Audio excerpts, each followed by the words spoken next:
Last method national income estimation का value added method. क्या क्या कर चुके हैं हम? Income method, expenditure method, last है value added method. Value added method introduce ही क्यों करा गया? To avoid the problem of double counting. Value added method was introduced to avoid the problem of double counting. तो पहले understand करते हैं कि डबल काउंटिंग का मतलब क्या है, क्या होती है ये प्रॉब्लम ऑफ डबल काउंटिंग। ये पूरी कहानी अंडरस्टैंड करेंगे तो हमारे लिए फॉर्मूला अंडरस्टैंड करना इजी होगा। इनकम और एक्सपेंडिचर में हम डायरेक्टली फॉर्मूला अंडरस्टैंड कर पाए थे, उसके पीछे कोई कहानी नहीं थी। बट वैल्यू एडेड का फॉर्मूला करने से पहले आपको समझ आनी चाहिए प्रॉब्लम ऑफ डबल काउंटिंग। ध्यान से देखेंगे, अलग से थ्योरी क्वेश्चन भी आ सकता है, explain the problem of double counting.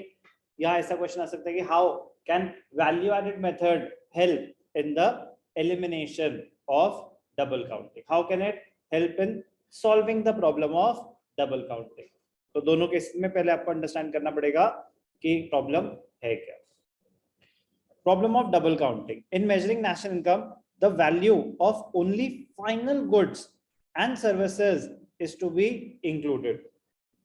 हमने पढ़ा था difference between final good and intermediate good, तो उसमें पढ़ा था कि सिर्फ और सिर्फ फाइनल गुड्स को कंसिडर किया जाता है while estimating national income, intermediate goods को कंसिडर नहीं किया जाता। कह रहे लेकिन फिर कभी कभी डिस्टिंग्विश करना मुश्किल हो जाता है कि कौन से गुड्स फाइनल हैं, कौन से इंटरमीडिएट हैं।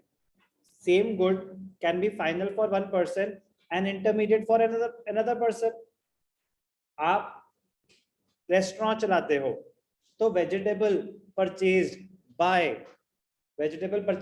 अ रेस्टोरेंट ओनर फाइनल या इंटरमीडिएट? तो उसके लिए तो वो इंटरमीडिएट है। लेकिन जो बेच रहा है सब्जी वाला, उसका तो फाइनल प्रोडक्ट ही वही है। जो सब्जी वाला बेच रहा है उसका तो फाइनल प्रोडक्ट वही है। अब आगे वो कंज्यूमर खरीदेगा या प्रोड्यूसर कोई रेस्टोरेंट वाला खरीदेगा, उसको क्या पता। वो क्या आपसे पूछता है कि भाई साहब ये आप घर के लिए खरीद रहे हो या आप आगे इसको बेचोगे? नहीं। तो ऐसी कुछ सिचुएशंस आती हैं जहां पे same good can be final for one person but intermediate for another person. तो इसीलिए अंडरस्टैंड करना जरूरी है प्रॉब्लम ऑफ डबल काउंटिंग, और फिर हमें समझ आएगा कि सिर्फ और सिर्फ फाइनल गुड्स ही लिए जाएंगे। अगर इंटरमीडिएट गुड्स भी ले लिए, कि अगर वेजिटेबल वेंडर ने एक कंज्यूमर को बेचा तो वो फाइनल गुड है, लेकिन अगर उसने वेजिटेबल डीलर ने वेंडर ने रेस्टोरेंट वाले को बेचा तो वो एक इंटरमीडिएट गुड है। यस और नो? रेस्टोरेंट वाला आगे जाके उसकी सब्जी बनाएगा और उसको कहीं ज्यादा प्राइसेस पे बेचेगा, वो होगा उसका फाइनल गुड। तो जब वो सब्जी बेचेगा तो वो तो ऑलरेडी आ ही रहा है। अगर वो रॉ वेजिटेबल जो उसने खरीदी थी उसकी भी वैल्यू ले लेगा तो सेम चीज की वैल्यू दो बार आ जाएगी कि नहीं आ जाएगी? तो क्या हो जाएगा? डबल काउंटिंग हो जाएगी। क्या हो जाएगा? Double counting. In measuring the national income, the value of only final goods and services is to be included. However, the problem of double counting arises when the value of intermediate goods is also included along with the value of final goods। कह रहा problem कब आती है? जब intermediate goods को भी consider कर लिया जाता है। तो जैसे वेजिटेबल वेंडर के केस में उसकी सारी सेल्स अगर कंसिडर कर लिया हमने फाइनल मान के, और जब रेस्टोरेंट वाला आगे बेचेगा तो सेम चीज दो बार आ गई। यस और नो? डबल काउंटिंग हो गई। तो क्यों डबल काउंटिंग हो गई? क्योंकि जो वेजिटेबल वेंडर ने रेस्टोरेंट वाले को बेचा था वो फाइनल गुड नहीं था, इंटरमीडिएट गुड था, तो वो कंसिडर नहीं करना चाहिए था। डबल काउंटिंग इंपॉर्टेंट है, डेफिनेशन पता होनी चाहिए। What is the meaning of double counting? It refers to counting of an output more than once while passing through the various stages of production। Same चीज को मोर देन वंस काउंट अगर कर लिया तो प्रॉब्लम ऑफ डबल काउंटिंग होगी। कोई भी doubt meaning of double counting में? ठंड लग रही है? A commodity passes through various stages of production before reaching the final stage. When the value of the commodity is taken at each stage, it is likely to include the cost of inputs more than once. कह रहे different different stages होते हैं किसी भी चीज की production में. अब जैसे कार मैन्युफैक्चरिंग है, तो क्या कार मैन्युफैक्चरर्स सारी की सारी चीजें खुद बनाते होंगे? टायर्स लेते हैं वो बाहर से, विंडशील्ड लेते हैं वो बाहर से, और भी बहुत चीजें हो सकती हैं जो बाहर से हो सकता है, सीट कवर्स वो बाहर से लेते हो, कुछ भी हो सकता है ना. फिर वो उसको असेंबल करते हैं और आगे बेचते हैं. अब आप टायर खरीद रहे हो एज एन इंडिविजुअल तो फाइनल गुड है, लेकिन कार मैन्युफैक्चरर टायर खरीद रहा है तो वो इंटरमीडिएट गुड है. तो डिफरेंट डिफरेंट स्टेजेस होते हैं प्रोडक्शन के, कि पहले टायर बना, विंडशील्ड बनी, सीट्स बनी, इंजन बना, असेंबलिंग हुई, बहुत सारे स्टेजेस होते हैं. तो कह रहा है कि इन स्टेजेस में कभी कभी होता है कि अब जैसे टायर वाले ने जब टायर बेचा तो उनके लिए तो वही फाइनल गुड था, वो तो टायर की कंपनी है, उनके लिए तो वही फाइनल है. कह रहा नहीं, ऐसे नहीं होता कि उनके लिए क्या है, वो गुड यूज के स्टेज पे जाके कंज्यूम हो रहा है या वो as a raw material use हो रहा है. तो it is not the good but the purpose for which it is being purchased which will determine whether it is a final good और एन इंटरमीडिएट गुड. तो एक कहानी से सीखेंगे हम प्रॉब्लम ऑफ डबल काउंटिंग. ध्यान से देखना, बड़ी इंटरेस्टिंग कहानी है और बहुत इंपॉर्टेंट है, आपको अच्छे से आनी चाहिए लिखनी. तो लिख तो तब पाओगे जब आपको समझ आएगी. Let us understand the problem of double counting with the famous example of farmer, miller and baker. Farmer क्या करता है? फार्मर करता है फार्मिंग. फार्मर ने क्या उगाया? वीट उगाया. ध्यान से देखेंगे कहानी में कौन कौन है? फार्मर, मिलर और बेकर. फार्मर फार्मिंग करता है, फार्मर ने क्या बनाया? वीट बनाया. ध्यान से देखना, farmer produces 50 kg of wheat and sells it for 500 rupees to the miller. Flour mill, flour mill में क्या होता है? प्रोसेसिंग होती है, आटा बनेगा उसका. तो फार्मर ने वीट बनाया 500 रुपए का, फार्मर के लिए तो वही उसका फाइनल प्रोडक्ट था, बट उसने बेचा किसको? मिलर को. मिलर उस पर फर्दर प्रोसेसिंग करेगा, तो क्या वो फाइनल गुड है या intermediate? Because it will undergo a process of change, it will undergo further transformation. तो मिलर ने खरीदा. For miller wheat is an intermediate good for the miller, उसके लिए तो इंटरमीडिएट है. Miller converts wheat into flour, उसकी flower मिल थी तो मिलर ने क्या बनाया? फ्लावर, आटा बनाया and sells it for 700 to the baker. Miller ने wheat खरीदा 500 रुपए का, आगे किसको बेच दिया? बेकर को. बेकरी शॉप, वो आगे क्या बनाएगा? ब्रेड्स बनाएगा, केक्स बनाएगा, जो मर्जी बनाए. बट द पॉइंट इज, जब मिलर ने फ्लावर बेचा तो मिलर के लिए तो वही फाइनल गुड था. यस और नो? फार्मर के लिए उसका वीट फाइनल प्रोड्यूस था. तो अगर हम मान लेते हैं कि 500 रुपए का वीट प्रोड्यूस हुआ है और अब 700 रुपए का फ्लावर प्रोड्यूस हुआ है, तो क्या 1200 रुपए का सामान प्रोड्यूस हुआ है? फ्लावर में तो वीट की कॉस्ट ऑलरेडी इंक्लूडेड होगी. मिलर ने 500 रुपए का खरीदा था, आगे बेचा 700 रुपए का, तो जब बेचा 700 रुपए का तो उसने अपनी कॉस्ट इंक्लूड करी होगी, तो वीट की कॉस्ट तो 2 बार आ गई. फार्मर ने भी एक बार ले ली, मिलर ने भी एक बार ले ली वीट की कॉस्ट, और उसने जो फर्दर प्रोसेसिंग करी 200, उसने आगे 700 का बेचा. उसने इसमें कितनी वैल्यू ऐड करी? उसने इसमें वैल्यू ऐड करी 200 रुपए की. फार्मर ने कितनी वैल्यू ऐड करी थी? फार्मर ने तो स्क्रैच से काम शुरू किया था, सीड्स खरीदी थी, तो कुछ गिवन नहीं है, तो उसकी तो निग्लेजिबल कॉस्ट है, 0 थी उसके परचेज प्राइस. तो उसने तो जितने का भी सामान बनाया सारा उसी का ही वैल्यू एडिशन है. बट मिलर ने तो बना बनाया खरीदा था, आगे उस पर फर्दर प्रोसेसिंग करी, बट कितनी वैल्यू एडिशन करी? 200 रुपए की ही करी. अगर पूरा 700 ले लेंगे, अगर पूरा 700 ले लेंगे तो डबल काउंटिंग होगी ना. लेकिन अगर हम ये निकाल लें कि मिलर ने वैल्यू एडिशन कितनी करी, कह रहे सिर्फ 200 करी, तो उसकी सिर्फ वैल्यू एडिशन अगर लें, और फार्मर की अगर सिर्फ वैल्यू एडिशन लें, फार्मर की वैल्यू एडिशन 500 थी, मिलर की 200 थी, तो टोटल अभी तक कितने का सामान बन गया? 700. तो क्या डबल काउंटिंग हुई? नहीं हुई। ऐसे ही मिलर ने आगे बेकर को 700 का बेचा। For the baker flower is an intermediate good for the baker, उसके लिए एक रॉ मटेरियल है, वो आगे इससे ब्रेड बनाएगा और आगे ब्रेड बेचेगा 1000 रुपए की। अब अगर उसने बेकरी शॉप ने आगे 1000 रुपए की ब्रेड्स बेची तो 1000 की सेल्स हुई, मिलर की 700 की सेल्स हुई थी, फार्मर की 500 की सेल्स हुई थी। सबकी सेल्स ही अगर ऐड कर देते तो डबल ट्रिपल काउंटिंग हो जाती। क्योंकि जब बेकर ने ब्रेड बेची 1000 रुपए की तो क्या उस 1000 में वीट की कॉस्ट इंक्लूडेड है? क्या उसमें जो मिलर ने मेहनत करी अपने फ्लावर मिल में उसकी कॉस्ट इंक्लूडेड है? क्या उसमें जो बेकर ने अपनी सर्विस रेंडर करी उसकी कॉस्ट इंक्लूडेड है? डेफिनेटली इंक्लूडेड है। कह रहे वो तो इंक्लूड होनी भी चाहिए, कह रहे लेकिन वीट की दोबारा आ रही है, और जो फ्लावर में प्रोसेसिंग फ्लावर मिल में हुई थी उसकी भी दोबारा आ रही है। यस और नो? फिर डबल काउंटिंग हुई। कह रहा अच्छा इसने वैल्यू एडिशन कितनी करी? कह रहा वैल्यू एडिशन, कह रहा बेकर ने 700 का तो सामान खरीदा था खुद ही, आगे 1000 का बेचा तो उसने वैल्यू एडिशन कितनी करी? 300 रुपए की। फार्मर की वैल्यू एडिशन 500 रुपए थी, मिलर 700 का बेच रहा था, वैल्यू एडिशन 200 रुपए थी, तो 500 प्लस 200। बेकर की वैल्यू एडिशन 300, तो 5 प्लस 2 7 प्लस 3 10, टोटल आया 1000।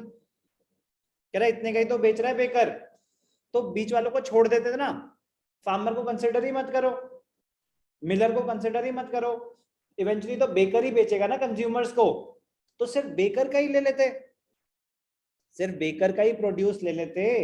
हर स्टेज पे आपने क्यों कंसिडर करी वैल्यू एडेड? अगर आप डायरेक्टली फाइनल आउटपुट लेते जो एक्चुअल कंज्यूमर को बिक रहा है तो भी तो 1000 ही आ रहा था, फिर क्यों करा वैल्यू एडेड मेथड यूज? कह रहे ये आपकी टैक्स की चोरी बचाता है। क्या बचाता है? टैक्स की चोरी। अगर जो फाइनल बेकर था जो कंज्यूमर को बेच रहा था, अगर वो रिपोर्ट ही ना करता तो पूरा प्रोसेस ही वाइप आउट हो गया। लेकिन अगर फार्मर ने रिपोर्ट करी अपनी इनकम तो इसका मतलब फार्मर ने मिलर को बेचा। तो अगर मिलर रिपोर्ट नहीं करता तो क्या मिलर की चोरी पकड़ी जाएगी? क्योंकि फार्मर ने रिपोर्ट करा है कि मैंने आगे मिलर को इतना सामान बेचा, पकड़ी जाएगी। मिलर ने रिपोर्ट करा कि मैंने फार्मर से खरीदा और फार्मर ने रिपोर्ट नहीं करा, तो क्या फार्मर की चोरी पकड़ी जाएगी? पकड़ी जाएगी। क्योंकि मिलर क्या कहता है? कह रहा है मैंने 700 का बेचा बट मेरा 700 प्रॉफिट नहीं है, 500 का तो मैंने उससे खरीदा, मैंने तो सिर्फ 200 की इनकम जनरेट करी है, मेरे को सिर्फ उस पर टैक्स करो। समझ आ रही है बात? तो अगर step by step value addition निकाली जाए तो उनकी इनकम भी वैसे निकलती है। हम यहाँ पे इनकम टैक्स कैलकुलेट नहीं कर रहे, बट आपको लॉजिक बता रहा हूँ कि हर स्टेज पे वैल्यू एडिशन निकालने का पर्पस ये होता है कि बंदा कहता है कि भैया मैंने सिर्फ इतनी इनकम जनरेट करी है, मैं इतने पे ही टैक्स दूंगा, बाकी उसने सामान बनाया था, मैं ऑलरेडी उस पर पेमेंट कर चुका हूं।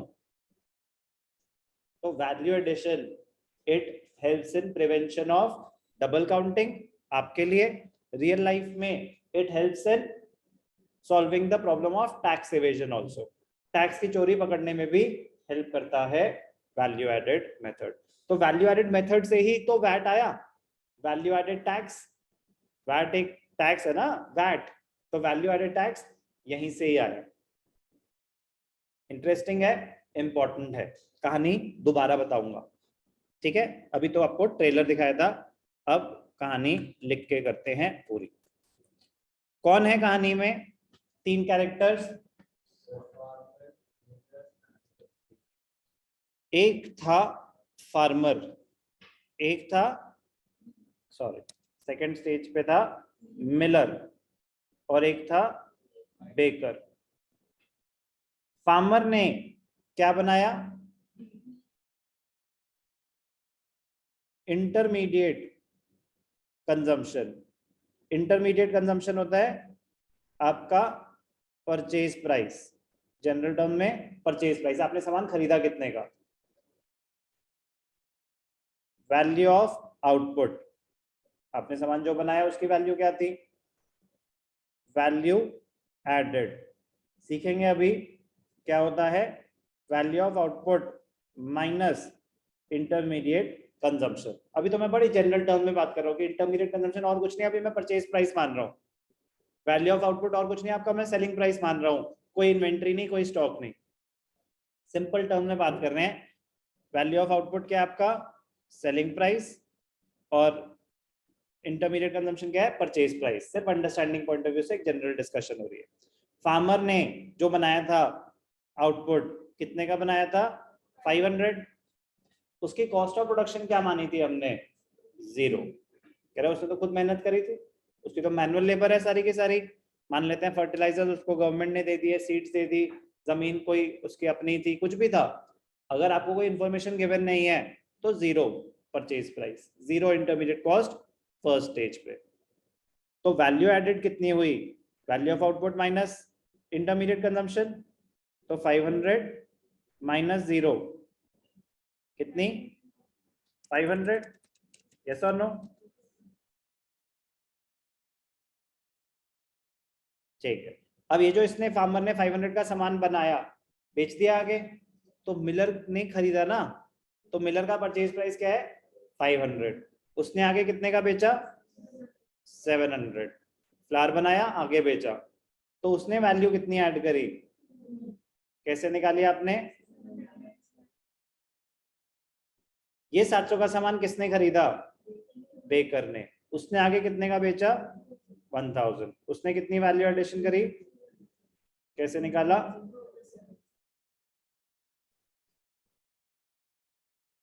टोटल वैल्यू एडेड कितनी है? 1000। और फाइनल स्टेज क्या था? बेकर वाला। तो वैल्यू ऑफ फाइनल आउटपुट क्या था? कह रहे सिर्फ वैल्यू ऑफ फाइनल आउटपुट ले लो ना, दिक्कत क्या है? अगर सिर्फ बेकर को ही पकड़ लेते, फार्मर कहता कि अरे मेरा फाइनल गुड नहीं है, इंटरमीडिएट है, मुझे छोड़ो, मिलर के पास जाओ। मिलर कहता है मेरा फाइनल गुड नहीं है, मेरा इंटरमीडिएट है, मुझे मत पकड़ो, बेकर के पास जाओ, वो लास्ट में कंज्यूमर को बेचेगा। तो अगर डायरेक्टली हम सिर्फ फाइनल आउटपुट ही ले लेते तो भी वही वैल्यू आ रही थी, बट प्रॉब्लम क्या होती? टैक्स एवेजन हो सकती है। क्या हो सकती है? Tax evasion. तो ये आपके अंडरस्टैंडिंग के लिए आपने रीजन को नहीं देना, टैक्स एवेजन। आप कह रहे हैं to avoid double counting, to avoid double counting, कि अगर उसने भी रिपोर्ट कर दिया अपना फाइनल आउटपुट की, बेकर ने, उसने भी अपना फाइनल आउटपुट ही रिपोर्ट कर दिया कि टोटल सेल्स दिखाए जा रहे हैं, तो डबल काउंटिंग होगी। तो to solve the problem of double counting, value added method has been introduced. कह रहे आप हर स्टेज पे वैल्यू किसने कितनी ऐड करी वो कैलकुलेट करो। तो फार्मर, मिलर, बेकर। फार्मर ने कितना बनाया आउटपुट? 500। उसकी value of input intermediate cost 0 थी, तो वैल्यू एडेड 500, वैल्यू एडेड 200, ये डिस्कस कर लिया ऊपर हमने। बेकर ने फाइनली कंज्यूमर्स को बेचा, तो फाइनल प्रोडक्ट तो यही था जो एक्चुअली कंज्यूमर तक गया। इन the given example, wheat is the final product of the farmer. Farmer के लिए तो wheat ही फाइनल प्रोडक्ट है, मिलर के लिए तो फ्लावर ही है, और बेकर के लिए ब्रेड है। As a general practice, every producer treats his commodity as the final output. उसके लिए तो वही फाइनल है ना। तो हमने उससे पूछा भाई साहब आपका फाइनल आउटपुट कितना था? उसका तो वही फाइनल आउटपुट है। अगर सबका फाइनल आउटपुट ले लूंगा मैं, तो फाइनल आउटपुट अगर ले लेता तो ये तो 2200 आ रहा है। ओवर एस्टिमेशन ऑफ इनकम हो गई कि नहीं हो गई? 2200 का सामान बनाया क्या? लेकिन दिख रहा है यहाँ पे फार्मर ने 500 का बनाया, मिलर ने 700 का बनाया, बेकर ने 1000 का सामान बनाया, तो टोटल कितना बना? 2200। ना ना ना, अगर 2200 ले लिया तो डबल काउंटिंग हो जाएगी, ओवर एस्टिमेशन हो जाएगी। It means total value of output is 2200. However, a careful examination reveals that each transaction contains the value of intermediate goods. Each transaction. तो फार्मर के केस में तो इंटरमीडिएट कंजम्पशन 0 थी, but Miller में तो intermediate consumption है, baker में तो इंटरमीडिएट कंजम्पशन है, तो आप इंटरमीडिएट कंजम्पशन को भी ले रहे हो, फिर तो आप इनकम में, तभी 2200 हुआ ना। कह रहे इंटरमीडिएट कंजम्पशन को हटाओ, इंटरमीडिएट कंजम्पशन कितनी थी? 1200। तो अगर वैल्यू ऑफ आउटपुट 2200 में से इंटरमीडिएट कंजम्पशन हटा दो तो क्या आ जाता है? Value added. कोई भी डाउट? No sir. तो value of wheat is included in the value of flour, value of flour is included in the value of bread. As a result, values of wheat and flour are counted more than once. This causes the problem of double counting. It leads to overestimation of value of goods and services produced. In order to know the correct value of national income, we must avoid this problem of double counting. तो double counting के problem समझ आ गए? How to avoid this problem of double counting? एक तो कहते हैं कि final output method ले लो, जो मैंने बताया ना कि डायरेक्टली बेकर को ही पकड़ लेते, तो फाइनल आउटपुट तो वही था, हो जाती प्रॉब्लम सॉल्व.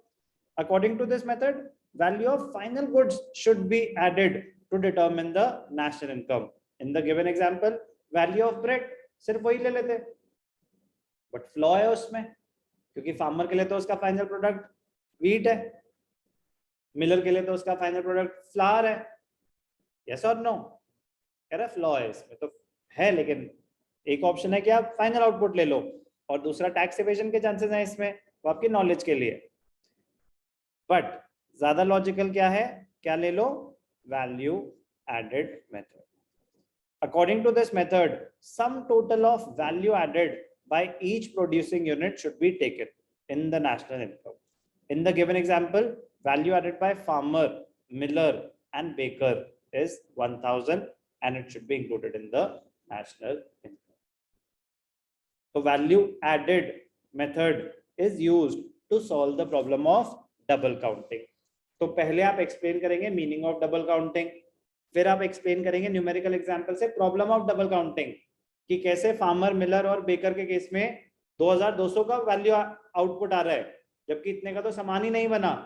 तो कह रहे कैसे करें ये प्रॉब्लम को सॉल्व? कह रहे दो ऑप्शन है, एक by using the final output method and the better option is to use the value added method. तो डायरेक्ट क्वेश्चन आ सकता है एग्जाम में, explain the problem of double counting and how it can be solve. तो please as it is पूरा का पूरा आपको छापना पड़ेगा, फुल मार्क्स मिल जाते हैं, इसमें कोई वेरिएशन का चांस नहीं होता. आपकी मर्जी है, न्यूमेरिकल तो आप कुछ भी एक्सप्लेन कर सकते हैं, जब छोटे ये वैल्यूज याद करनी है. फार्मर ने बनाया 10,000 का सामान, 10,000 का बेचा, मिलर ने बनाया 25,000 का सामान, तो 15,000 वैल्यू एडिशन हो गई. उसने आगे 25,000 का बेचा, बेकर ने आगे 50,000 का बेचा. वैल्यूज तो आप कुछ भी ले सकते हो ना. बात समझ आई? तो अभी के अभी आप अपनी मर्जी से एक चार्ट बनाएंगे, कहानी सेम रखते हैं, ठीक है ना, इतना भी ज्यादा हीरो बनने की जरूरत नहीं है. फार्मर, मिलर, बेकर, वैल्यूज अपनी मर्जी से कुछ भी चूज कर सकते हो, ठीक है. पहले इस पूरे प्रोसेस को रीड करेंगे, अपनी मर्जी से एक शेड्यूल बनाएंगे और बना के ग्रुप पे डालेंगे. ओके? Yes sir.